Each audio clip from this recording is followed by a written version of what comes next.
भारत और चीन के बीच लद्दाख में जारी गतिरोध हर दिन कुछ न कुछ नया मोड़ लेता रहता है।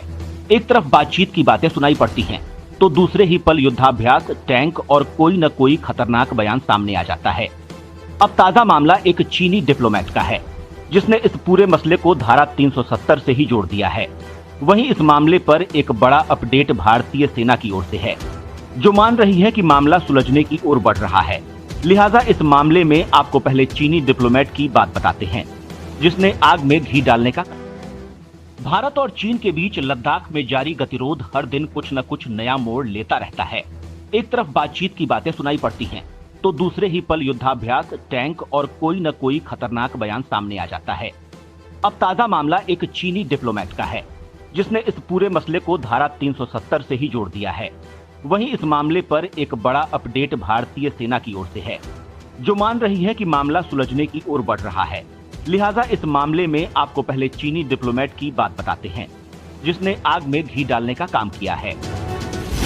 चीनी डिप्लोमेट की नई चालबाजी।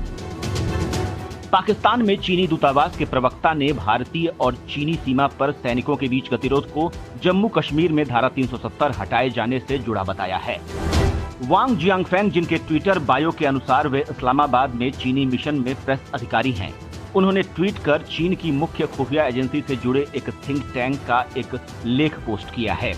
वांग ने ट्वीट किया है कि भारत ने कश्मीर की यथास्थिति को एक तरफा बदलने और क्षेत्रीय तनाव को जारी रखने के लिए चीन और पाकिस्तान की संप्रभुता को चुनौती दी है और भारत पाकिस्तान संबंधों और चीन भारत संबंधों को और अधिक जटिल बना दिया है।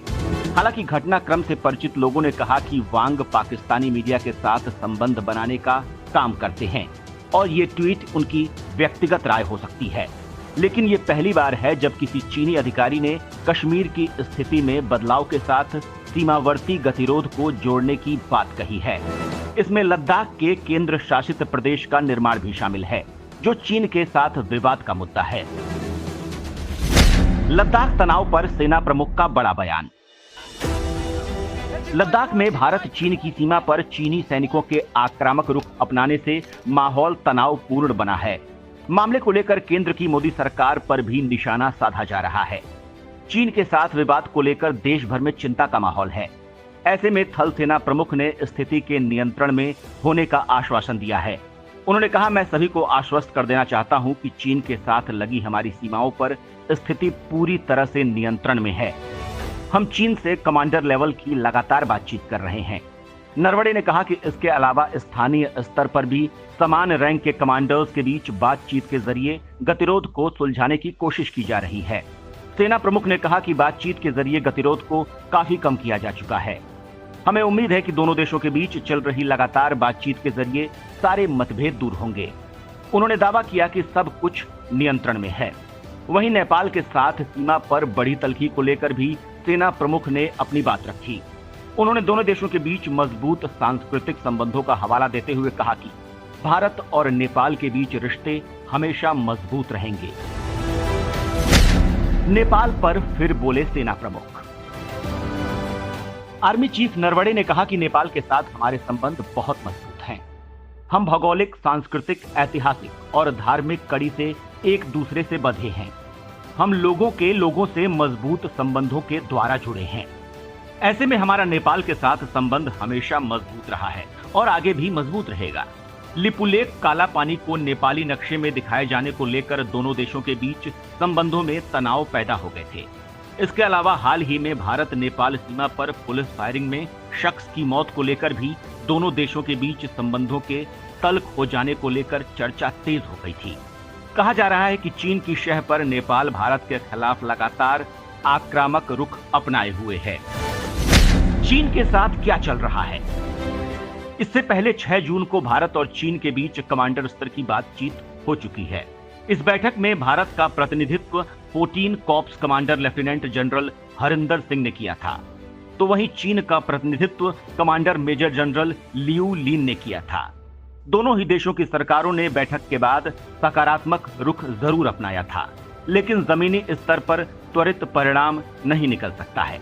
ऐसे में दोनों देश सीमा विवाद को लेकर कूटनीतिक और सैन्य स्तर की बातचीत को जारी रख सकते हैं। देश के रक्षा मंत्री राजनाथ सिंह ने सोमवार को कहा था कि चीन के साथ वार्ता सैन्य और कूटनीतिक स्तर पर जारी है। 6 जून की वार्ता बहुत सकारात्मक थी और दोनों देशों ने एक दूसरे को आश्वस्त करते हुए जारी तनाव को सुलझाने के लिए वार्ता जारी रखने पर सहमति व्यक्त की है। उन्होंने कहा कि देश का नेतृत्व मजबूत हाथों में है और हम भारत के गौरव और स्वाभिमान से कोई समझौता नहीं करेंगे।